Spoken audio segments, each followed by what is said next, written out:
कॉलेजच्या विद्यार्थ्यांबरोबर असं कॉलेजचा विद्यार्थी दिसताच जवळ जायची ही घटना कल्याण शहरातून समोर आलेली आहे। शहरातील गर्दीचं ठिकाण, कॉलेज परिसर आणि रस्त्यावर फिरणारे तरुण या सगळ्या वातावरणात एक तरुणी सहजपणे वावरत होती। तिच्याकडे पाहिल्यावर पहिल्यांदा कुणालाही असं वाटणार नाही की तिच्या हालचालींवर पोलिसांची नजर जाऊ शकते। ती सामान्यपणे स्कूटीवरून फिरायची। एकदा कॉलेजचा विद्यार्थी एखादा दिसला की त्याच्याशी संपर्क साधायची। तिचं वागणं इतकं सहज होतं की तिच्यामागे काही वेगळं कारण असू शकतं असं संशय अनेकांना येत नव्हता। पण पोलिसांच्या हाती काही माहिती लागल्यानंतर या सगळ्या हालचालींकडे वेगळ्या नजरेने पाहिलं जाऊ लागलं। हळूहळू पोलिसांना समजू लागलं की शहरात काही तरुण एका वेगळ्या जाळ्यात अडकत आहेत। सुरुवातीला त्यांना हे फक्त काही तरुणांपुरतं मर्यादित प्रकरण वाटत होतं, मात्र माहिती वाढत गेली तसं चित्र गंभीर होत गेलं। कॉलेजमध्ये शिकणाऱ्या मुलांना एका विशिष्ट पद्धतीने संपर्कात आणलं जात असल्याची माहिती समोर येत होती। तरुण वय, मित्रांची संगत, उत्सुकता आणि सहज मिळणाऱ्या पैशांचा मोह या सगळ्याचा गैरफायदा घेतला जात असल्याचा संशय निर्माण झाला। पण या सगळ्यामागे कोण आहे हे अजून स्पष्ट झालेलं नव्हतं। पोलिसांनी माहितीची पडताळणी सुरू केली। काही हालचालींवर लक्ष ठेवण्यात आलं। कोण कोणत्या भागात जातं, कोणाला भेटतं, कोणत्या वाहनाचा वापर केला जातो आणि नेमका कोणाशी संपर्क साधला जातो याची माहिती गोळा केली जाऊ लागली।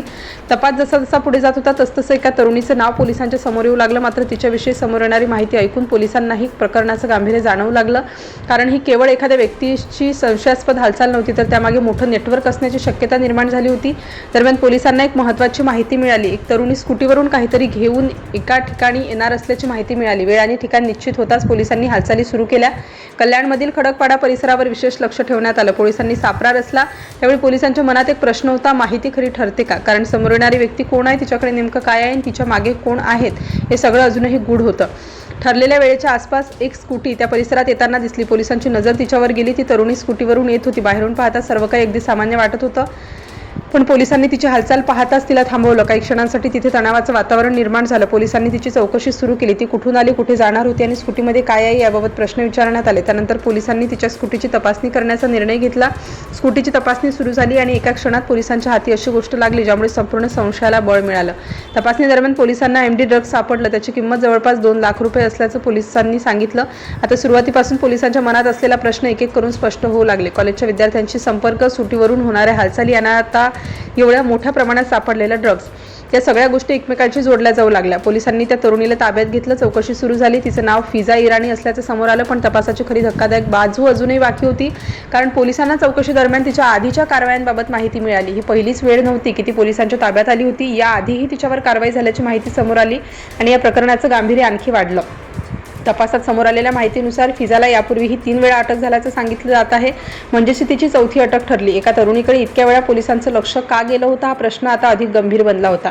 पोलिसांच्या माहितीनुसार तिचा संपर्क केवळ काही मोजक्या तरुणांपुरता मर्यादित नव्हता। कॉलेजमधील तरुणांमध्ये ती परिचित असल्याचंही समोर आलं।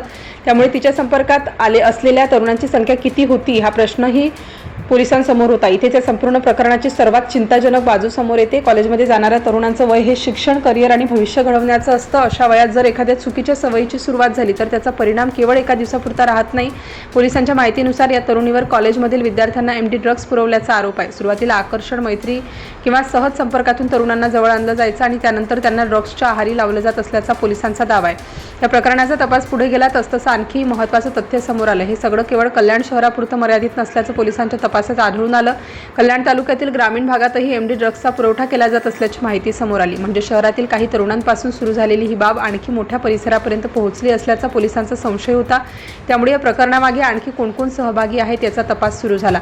पोलिसांनी फिजाला ताब्यात घेतल्यानंतर तिच्याकडून मिळणाऱ्या माहितीच्या आधारे पुढील तपास सुरू केला। 2 लाख रुपयांच्या आसपास किंमत असलेला MD ड्रग्ज तिच्याकडे सापडणं ही गंभीर बाब मानली जाते। मात्र पोलिसांसमोरचा प्रश्न केवळ एवढाच नव्हता की हे ड्रग्ज कुठून आला, त्यापेक्षा मोठा प्रश्न होता की हे पुढे कुणाला दिलं जाणार होतं। या नेटवर्कमध्ये आणखी किती लोक आहेत, कॉलेजमधील किती तरुण तिच्या संपर्कात होते आणि या सगळ्या व्यवहारामागे नेमकं कोण काम करतं, या सर्व प्रश्नांची उत्तरं शोधण्यासाठी तपास सुरू आहे।